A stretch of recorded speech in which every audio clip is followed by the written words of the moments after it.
అసలు ముఖ్యమంత్రి రేవంత్ రెడ్డి గారు సీఎం ప్రమాణం చేసినప్పుడు నేను అనుకుంటే అప్పటికి 1,00,000 కోట్ల బిల్స్ అన్ని టేబుల్ మీద ఉన్నాయి. 1,00,000 కోట్ల బిల్లులు ముఖ్యమంత్రి గారు రేవంత్ రెడ్డి గారు ఆయన 1,00,000 కోట్లు బిల్స్ రెడీ చేసి దిగే ముందే అన్ని రాత్రి మొత్తం బిల్లులను రెడీ చేసుకొని అన్ని. ఇప్పుడు ఉత్తమ్ కుమార్ రెడ్డి గారు ఇరిగేషన్ మినిస్టర్ ఆయన అన్నాడు ఒకరోజు, ఉత్తమ్ కుమార్ రెడ్డి గారు అన్నారు, ప్రమాణ స్వీకారం చేసి ముంగడ కూర్చొని ఏదో చేద్దామనుకుంటే ముంగడ బిల్లులు పెట్టిన అధికారులు అని. ఎంత తెలుసా ఆ రోజు ఆయన అన్నాడు రికార్డు పరంగా 24,000 కోట్ల డ్యూస్ ఉత్తమ్ కుమార్ శాఖ పరంగా టేబుల్ మీద పెట్టారు.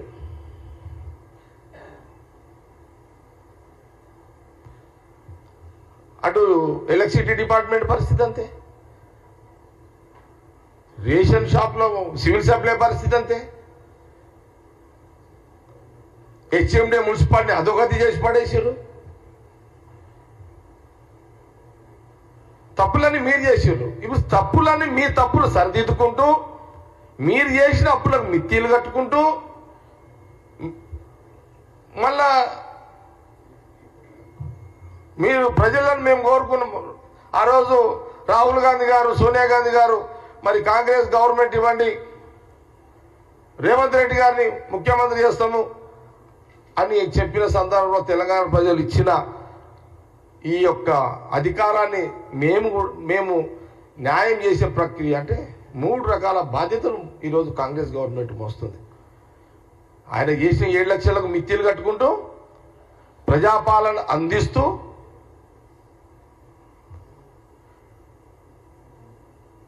ఈరోజు నువ్వు నాలుక ఉంది కదా, నాలుక ఖర్చు లేదు, నీ నాలుక ఖర్చు లేదు. నీ నాలుక కేసీఆర్ గారు నాలుక ఏదంటే అది మాట్లాడుతూనే ఉంటుంది. దానికి ఆ నాలుకకు హద్దు లేదు. ఆ నాలుక కేసీఆర్ నాలుకకు హద్దు లేదు.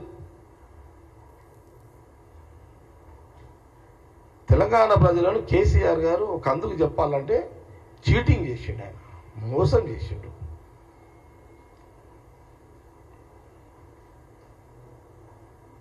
ఒక ఇంటి పెద్ద మనిషి కేసీఆర్ గారు భవిష్యత్తు తరాలకు తెలంగాణ ప్రజలకు మీరు ఇచ్చింది ఏంది అప్పులా?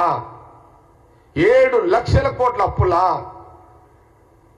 హరీష్ రావు అంటాడు మేము 1,00,000 కోట్లు కాళేశ్వరం కట్టినామంటాడు.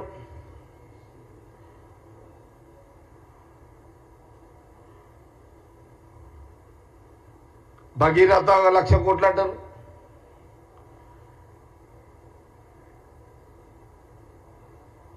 ఏమైనా డబ్బులు ఆవిరైపోయినాయి. డబ్బులన్నీ ఈ 1,00,000 కోట్లు ఆవిరైపోయినాయి. ఇవన్నీ కూడా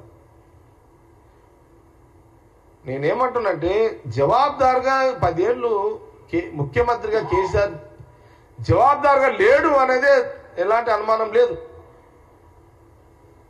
జవాబుదారుగా ఉండుంటే ఆ రోజు 7 లక్షల కోట్లు అప్పు చేసేవాడు కాదు కేసీఆర్. చూడండి, సమైక్య ఉమ్మడి రాష్ట్రంలో స్వాతంత్రం వచ్చిన కాడ నుంచి ఉమ్మడి రాష్ట్రం 2014 వరకు దాదాపు 70 సంవత్సరాలు 65,000 కోట్ల అప్పు. తెలంగాణ ప్రజలారా ఈ విషయాన్ని గమనించండి.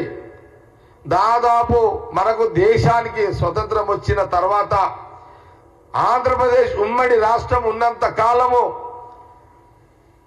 రాష్ట్రం విభజన కంటే ముందున్న మన అప్పు ఉమ్మడి రాష్ట్రం అప్పు 65,000 కోట్లు.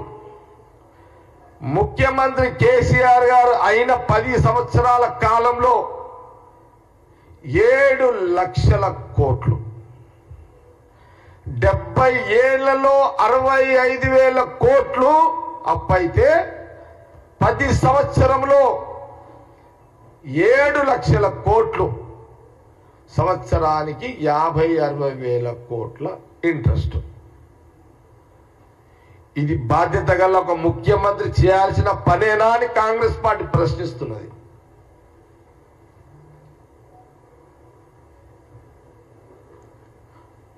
పదేళ్ల కాలము బాధ్యత లేని పరిపాలన బీఆర్ఎస్ పార్టీ గవర్నమెంట్ బాధ్యత లేని పరిపాలన